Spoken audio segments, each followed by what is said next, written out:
Other pipelines carry the finished products from the refinery to the terminal and loading wharf about 3 miles away. The company's marine terminal at Ras Tanura can handle 4 tankers at once, loading them at a rate of from 10 to 12,000 barrels an hour. The average tanker can be loaded and on her way again in about 12 hours. Much of the company's present refinery output is going to the United States Navy for use in the Far East.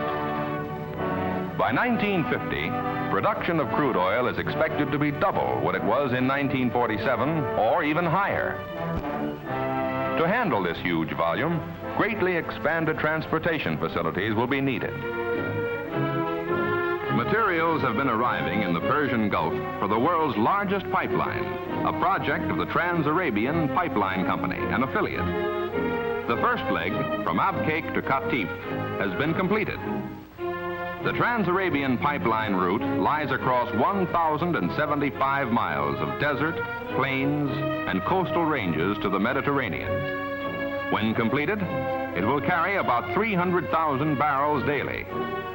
Total Saudi Arabian crude oil and products available at sea terminals will amount to nearly 700,000 barrels daily during 1951. By that time, the investment of the company and of the Trans-Arabian Pipeline Company will have exceeded $400 million. The expanding program requires an increase of permanent personnel to a total of more than 2,500 Americans and 15,000 Arabs. Such is the story of the oil itself. But there is another story, the story of people. For all the time the oil job was being done, there was the problem of making life more livable. For in spite of heat and flies and hardship and monotony, these men had come, and they had vowed they would stay, and they set about to make good their vow. Halfway around the world, the company had brought everything from food and housing to drilling equipment. It brought in American technology and skilled craftsmanship. Men planned and worked, and cleared and dug, and slowly, painfully, they reared a modern community on the desert beside the Persian Gulf. Here in Dhahran, irrigation has wrought its magic, tapping the desert and bringing forth trees and grass and flowers. These houses and the offices are completely equipped and air-conditioned. Hot though Saudi Arabia may be in summer, it's a healthy climate, and children thrive on it.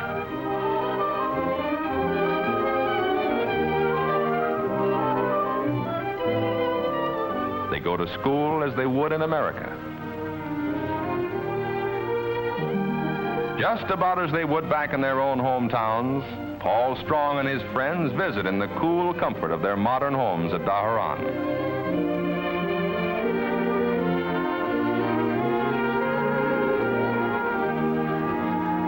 Unmarried girls who have come to Arabia as secretaries, stenographers, and clerks find companionship and recreation in the club rooms and dormitories. Always popular with the employees is the freshwater swimming pool, where they can cool off after a round of golf or a set of tennis. In the best tradition of medicine is this modern American hospital, providing free medical and surgical care to all employees. The company retains skilled American physicians and surgeons. Desert heat is no problem to workers in this new air-conditioned office building.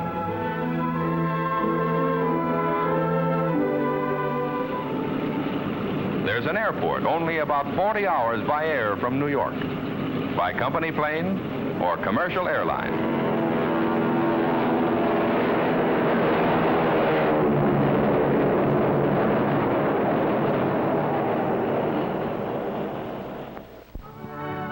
Miles up the Arabian coast is the Ras Tanura refinery, located on a beautiful stretch of gleaming white sand. Here is another American colony, complete with air-conditioned houses, 2 hospitals, and an outdoor movie theater.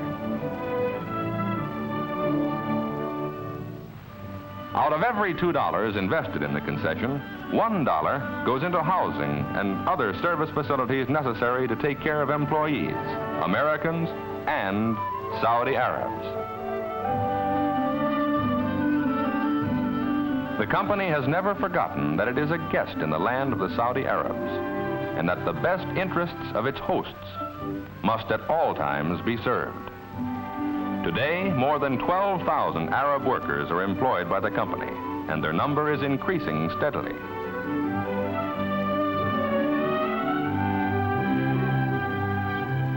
They worship in their mosques, such as this one at Dhahran, built by the government. Until quite recently, the Arabs had little or no opportunity for recreation and sports. Now they delight in learning new games. In the producing fields, Arab workers have become skilled craftsmen and work side by side with American drillers. In fact, the company's operations have become one of the great centers for vocational and industrial training in the Middle East.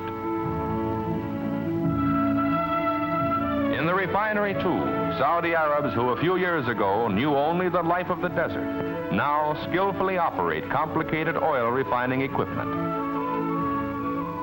American engineers have trained their Arab co-workers well, and the Arabs have been good pupils. Workers with aptitude are quickly trained to handle laboratory routine. Every shipment of product or crude is tested. It must meet rigid specifications. The quality is controlled as carefully as in refineries in the United States. More than 200 Arabs have been with the company 10 years or longer. The wages paid by the oil company provide new purchasing power for workers and their families and a new prosperity for the region. They are paid in riyals, the currency of Saudi Arabia.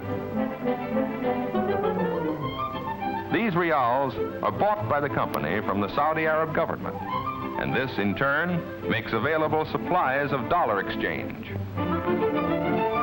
In cooperation with the Saudi Arab government, the company provides schools for employees. Arab youngsters have expressed great appreciation of the educational opportunities given them and their classmates. Water was the #1 problem when the Arabs had to depend on their age-old means of transportation, the camel. In contrast with this ancient caravan, a modern motor cavalcade moves out into the desert to drill water wells along the route of the new pipeline, using trails that formerly could not be traversed in summer.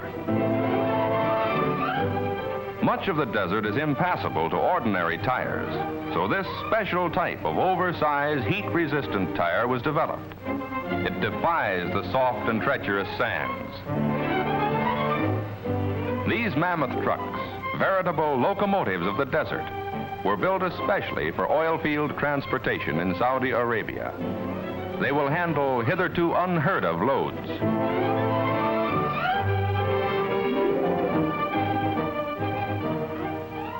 As rapidly as possible, the company is getting rid of this type of temporary housing hastily built for the Arabs in the early stages of development and replacing it with modern, well-built quarters like these.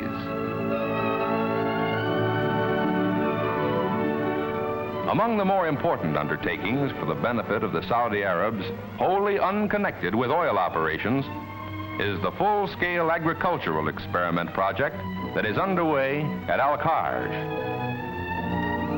This irrigation canal, which the oil company helped the Saudi Arab government to build, is bringing water to an area of nearly 3,000 acres now under intensive cultivation. Arab farmers, assisted by American agriculture experts, have been taught to use modern scientific irrigation methods. They're raising alfalfa, melons, date, tomatoes, onions, and many other farm products. American technical skill and Arab industry combine to produce worthwhile crops. New agricultural centers are planned by the Saudi Arab government so that the benefits of modern methods may be spread to other localities.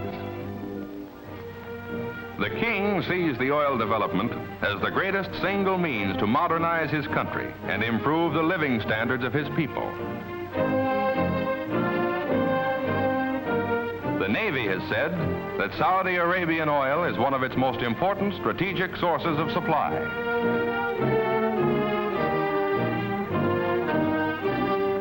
The men who are working for the economic recovery of Europe see Middle Eastern oil helping them in their labors, day in and day out. Because, on the one hand, it is keyed perfectly to the goal of self-support for the nations of the world. And on the other, it is making available the vast volumes of petroleum needed to fuel the job of rebuilding the war-scarred Eastern Hemisphere. To the American citizen in Boston or Jacksonville, Sioux City or Seattle, all of this has real importance in his day-to-day life. Because, at present, large volumes of oil are moving from the Western Hemisphere, mostly South America, to fill the growing needs of Europe. While other South American oil goes to the United States.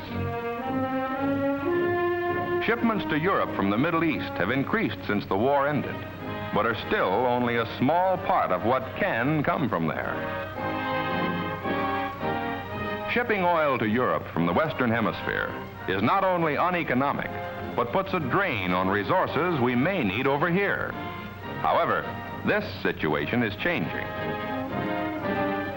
As soon as Eastern Hemisphere facilities are ready, heavy shipments from Western Hemisphere reserves can be stopped. The Middle East can easily supply all of Europe's requirements. The oil of South America can be used for the job of industrializing our neighboring lands to the south and to supplement the supplies here in the United States.